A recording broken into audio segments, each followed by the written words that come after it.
తదుపరి సింహరాశి. సింహరాశి వారికి ఈ వారం మిశ్రమ ఫలితాలు గోచరిస్తున్నాయి. ఇంటా బయట చెప్పుకోదగిన స్థాయిలో ఫలితాలు ఇబ్బందికరంగా ఉంటాయి. మంచికి వెళ్తే చెడు ఎదురవుతుంది. అయితే ఉద్యోగపరంగా వ్యాపారపరంగా అన్నీ బాగుంటుంది. కుటుంబంలోనే సఖ్యత అనేది ఏర్పడదు. ఇటువంటి విషయాల్లో కొన్ని జాగ్రత్తలు తీసుకోవాలి. అలాగే వీరికి అష్టమ శని ప్రారంభం కాబోతుంది కాబట్టి 8 శనివారాలు శనికి తైలాభిషేకం చేయడం, అఘోర పశుపతి హోమం చేయించడం చెప్పదగిన విషయం. ఆరోగ్యరీత్యా కొన్ని జాగ్రత్తలు తీసుకోవాలి. సర్జరీ దాకా వెళ్ళే సూచనలు కూడా కనిపిస్తుంది కాబట్టి ఇటువంటి విషయాల్లో నెగ్లిజెన్సీ లేకుండా ఆరోగ్యపరమైన జాగ్రత్తలు తీసుకోవడం అనేది చెప్పదగిన విషయం. కుటుంబపరంగా బాగుంటుంది. సంతాన పురోగతి చాలా బాగుంటుంది. ఎన్నడూ లేని విధంగా ఈ వారం మంచి అవకాశాలు వారికి కలిసి వస్తాయి. ఇటు ఉద్యోగపరంగా కావచ్చు, వ్యాపారపరంగా సంతానం వ్యాపారపరంగా ఏవైతే చేస్తున్నారో, ఏవైనా స్టక్ ఉన్నాయో అవి ఈ వారం నెరవేరే అవకాశం గోచరిస్తుంది. వ్యాపారస్తులకు ఈ వారం అనుకూలంగా ఉంటుంది. ముఖ్యంగా సినిమా రంగంలో ఉన్నవారికి, కన్స్ట్రక్షన్ ఫీల్డ్లో ఉన్నవారికి, రియల్ ఎస్టేట్ ఫీల్డ్లో ఉన్నవారికి, కాస్మెటిక్స్, బ్యూటిషియన్, అలాగే చిరుధాన్య వ్యాపారస్తులకు ఈ వారం బాగుంటుందని చెప్పచ్చు. బ్యాంకింగ్ సెక్టర్లో ఉన్న వారికి ఈ వారం అనుకూలంగా ఉంది. అయితే ఎన్ని ఉన్నా ఏదో ఒక అశాంతి అనేది వీరికి ఏర్పడుతుంది. రూపాయి వస్తుంది, 3 రూపాయలు ఖర్చు అవుతుంది. మళ్ళీ దాన్ని అప్పు చేయాల్సిన పరిస్థితి గోచరిస్తుంది.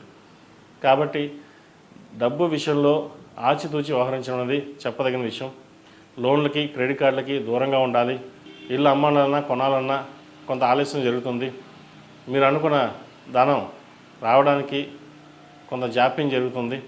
కాబట్టి డబ్బు విషయంలో కొంచెం ఆచితూచి వ్యవహరించడం అనేది చెప్పదగిన సూచన. ఈ రాశిలో జన్మించిన స్త్రీలకు వృత్తి ఉద్యోగాల పరంగా, వ్యాపారపరంగా కొంత మానసికమైన ఒత్తిడి లోనవుతారు. అలాగే జీవిత భాగస్వామితో చిన్నపాటి విభేదాలు కూడా వచ్చే అవకాశం ఉంది.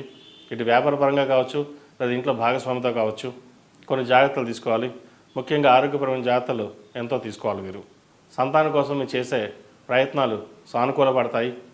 అయితే విదేశాలకు వెళ్ళి చదువుకోవాలనుకునే వారికి లేదా ఉద్యోగం చేయాలనుకునే వారికి కొంత సమయం పడుతుంది. ప్రయత్నాన్ని మటుకి ముమ్మరం చేయండి. ఎప్పటి నుంచో పెండింగ్లో ఉన్న ఉద్యోగం కానీ ప్రభుత్వ సంబంధమైన ఇబ్బందులు ఏమైనా ఉంటే ఈ వారం తొలగిపోయే అవకాశం గోచరిస్తుంది. విద్యార్థులకు కాలం అనుకూలంగా ఉంది. కష్టే ఫలి అన్నారు పెద్దలు. కష్టపడి చదవాల్సిన సమయం అని చెప్పవచ్చు. ప్రతి పరీక్ష ఒక యజ్ఞంలా ఉండాలి.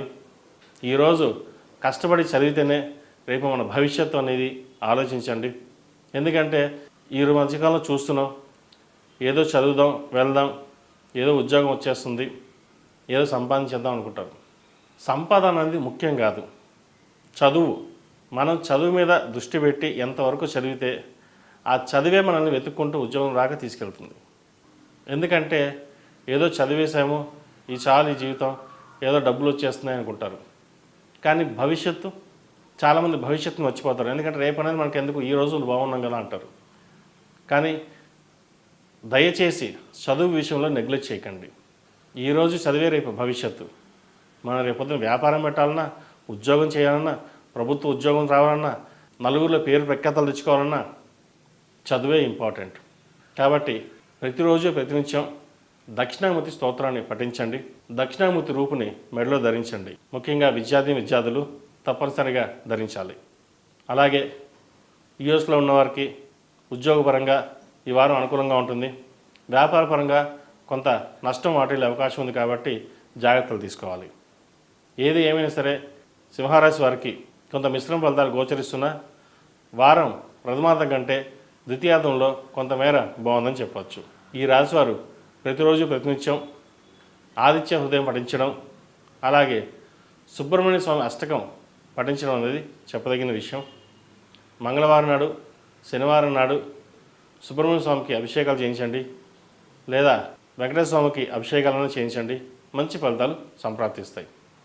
ఈ రాశిలో జన్మించిన వారికి కలిసి వచ్చే సంఖ్య 1, కలిసి వచ్చే రంగు తెలుపు. ఏదైనా బయటికి వెళ్ళేటప్పుడు, పని ప్రారంభించేటప్పుడు ఆదివారం కానీ శుక్రవారం కానీ ప్రయత్నం చేయండి. మంచి ఫలితాలు సంప్రాప్తిస్తాయి. తదుపరి కన్యా రాశి.